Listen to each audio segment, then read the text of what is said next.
వేమన గారి జయంతి ఉత్సవాలు రాష్ట్ర పండుగగా నిర్వహించుకోవాలని చెప్పేసి రాష్ట్ర ప్రభుత్వం ఆదేశించినటువంటి నేపథ్యంలో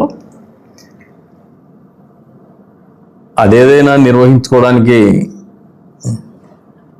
అథెంటిక్గా అంటే ఖచ్చితంగా అర్హత ఉన్నటువంటి స్థానం ఏదైనా ఉందంటే అది కదిరి నియోజకవర్గమే. ఎందుకంటే ఆయన జీవసమాధి అయినారు ఇక్కడ, జీవసమాధి కదా ఆయన, జీవసమాధి అయినారు ఆయన ఇక్కడ. అంతేకాకుండా కళలందు కదిరి వాళ్ళకు చాలా మక్కువ. ఏ పండగైనా, ఏ పాటలైనా, ఏ నాటకాలైనా ఇప్పటికి కూడా అన్ని నియోజకవర్గాలు నాకు తెలిసి నాటకాలు అనేది కనపడవు, కానీ ఈ నియోజకవర్గంలో ఎక్కువ కనపడతాయి. చనిపోతే దినం రోజున కూడా నాటకం అంటారు. ఆ సంస్కృతి, ఆ కళాత్మక హృదయము ఈ ప్రాంత వాసులకు సుపరిచితం. అందులో భాగంగా అసలు వేమన గారి కవితను చూసినప్పుడు ఎవరికైనా కూడా ఇది నేను ఇందాక మధ్యాహ్నం మాట్లాడితే ఇలా చెప్పిన ఆర్టిఫిషియల్ ఇంటెలిజెన్స్ ఈరాలో కూడా లైఫ్లో కావాల్సినటువంటి ఫండమెంటల్స్, ప్రాథమిక సూత్రాలు ఏవైతే ఉంటాయో ఒక మనిషి పద్ధతిగా బతకడానికి, సమాజంలో గౌరవంగా బతకడానికి, సామాజిక బాధ్యతను నెరవేరుస్తూ బతకడానికి కావాల్సినటువంటి పాటించాల్సినటువంటి ప్రాథమిక సూత్రాలన్నీ కూడా, జీవన సత్యాలన్నీ కూడా ఆయన పద్యాల్లో నిరంతరం కనపడుతూనే ఉంటాయి. వాస్తవికతను ఉట్టిపడే విధంగా, దర్పణం పట్టే విధంగానే ఆయన కవితలు ఉంటాయి. The other way it is a personality development. మనుషులు బతకాల్సినటువంటి జీవన విధానం గురించి తెలియజెప్పగానే తెలియజెప్తా ఉంటాడు ఆయన.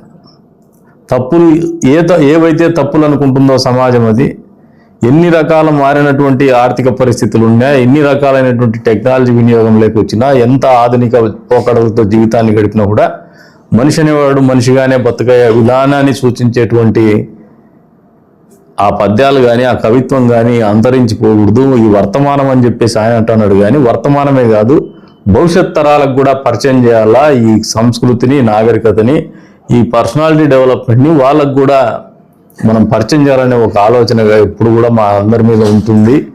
మనుషులుగా పుట్టినటువంటి ప్రతి ఒక్కరి మీద ఉందని చెప్పేసి నమ్ముతున్నాం.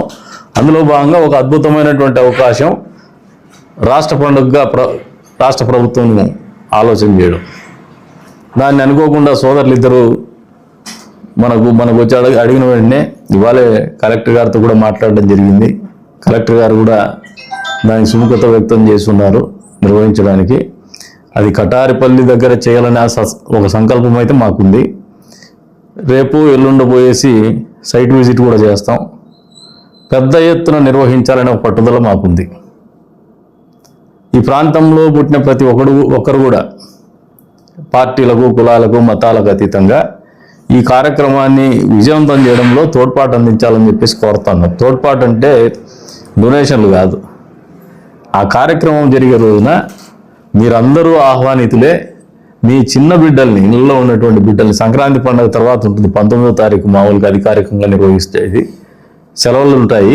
కాకపోతే సెలవులకు ఊర్లోకి వెళ్ళిపోకుండా సంక్రాంతి మన ఊర్లలోనే, మన గ్రామాల్లోనే జరుపుకొని 19వ తారీఖు జరిగే కార్యక్రమానికి మీ బిడ్డల్ని తీసుకొని వచ్చేసి ఆ బిడ్డలకి ఈ కార్యక్రమంలో భాగస్వామ్యం ఇవ్వండి. ఆ బిడ్డలు వినే విధంగా మీరు అవకాశాన్ని కల్పించండి. తద్వారా భావితరాలు కూడా జీవన విధానంలో మన సంస్కృతి, మన ఆలోచన, సగటు మనిషి ఏ రకంగా నిబద్ధతతో బతకాలా, నిజాయితీతో బతకాలనే ఒక ఆలోచన, సమాజం పట్ల ఏ రకమైనటువంటి స్పృహతో ఉండాలనే ఆలోచనని పరిచయం చేయడానికి వేదికను వాడుకోవాలా. తద్వారా ఈ ప్రాంతానికి ఒక విశిష్టతని, ఒక గుర్తింపుని తెచ్చినటువంటి వేమన గారి చరిత్రని దేశం నలుమూలలా చాటి చెప్పల్లా. అంతేకాకుండా మనం ఒక ప్రయత్నం చేస్తున్నాం. నియోజకవర్గంలో ఒక టూరిజం సర్క్యూట్ అనేది ఎస్టాబ్లిష్ చేసుకోవాలని ఒక కృత సంకల్పంతో పోతున్నాం. దానికి అనుగుణంగానే మా అడుగులు ఉన్నాయి. వచ్చిన ప్రతి అవకాశాన్ని వినియోగించుకోవాలని మాకు ఒక పట్టుదల ఉంది. మిమ్మల్ని కోరేదల్లా ఒకటే, మాకు వచ్చే లాభం రాజకీయం ఆపేక్షించి చేయడంలో మేము ఈ ప్రాంత అభివృద్ధి కోసం ఆలోచన చేస్తుండేది. ఇది కూడా ఒక పార్టీ. అందులో వాళ్ళకు ఉన్నటువంటి ఆలోచన ఏమంటే పిల్లలకు వేమన గారి ఆలోచన విధానాన్ని, జీవన విధానాన్ని అవలంబించేటువంటి విధంగా వాళ్ళకి ఒక సైద్ధాంతపరమైనటువంటి ఆలోచన చొప్పించాలనే ఒక ప్రయత్నం. భావి తరాలకు కూడా ఆయన పరిచయం చేయాలనే ఒక ప్రయత్నం వాళ్ళు చేస్తున్నారు. దాన్ని నేను ఒక ఇంటిగ్రేటెడ్ సర్క్యూట్లో ఒక పార్ట్గా చేసుకొని టూరిజం సర్క్యూట్లో దాన్ని అకామిడేట్ చేయాలని నేను ఒక స్థానిక ఎమ్మెల్యేగా నా ప్రయత్నం ఉంది. రాష్ట్రానికి వేమన గారి గురించి తెలుగువాడిగా ఆయనకు చాలా అపారమైనటువంటి గౌరవ పేరు ప్రతిష్టలు ఉన్నాయి, అపారమైనటువంటి గౌరవం ఉంది ముఖ్యమంత్రి గారికి కూడా. అందుకనే రాష్ట్ర పండగగా నిర్వహిస్తూ ఉన్నారు. ప్రత్యేకించి రెడ్డి సంఘం వారికి కూడా చెప్తున్నాను, ఇది మీరు ముందుండి నడిపించాల్సినటువంటి కార్యక్రమం ఇది. దయచేసి మీ భాగస్వామ్యం కూడా ఉండాలా. నేను ఇందాక సోదరుడు పవన్కు వాళ్ళని కూడా ఇన్వైట్ చేస్తున్నా, వాళ్ళేదో హిందూపూర్లో ఉన్నారంట. బహుశా రేపు వాళ్ళు కూడా మిమ్మల్ని పత్రికాముఖంగా కావచ్చు, వ్యక్తిగతంగా కావచ్చు, మీతో ఇంటరాక్ట్ అయ్యి మిమ్మల్ని కూడా ఆహ్వానిస్తారు. దయచేసి ఇది ఊరి పండగ కింద ఆలోచన చేయండి. ఆయన ఏ ఒక్క కులానికో పరిమితం చేయాలనే ఆలోచన మాకు లేదు. మీరు కూడా ఆ రకంగా కాకుండా మనందరికి గర్వకారమైనటువంటి ఒక మహనీయుడిగా ఆయన్ని మనము ఇప్పటి వరకు మనసులో పెట్టుకున్నాం.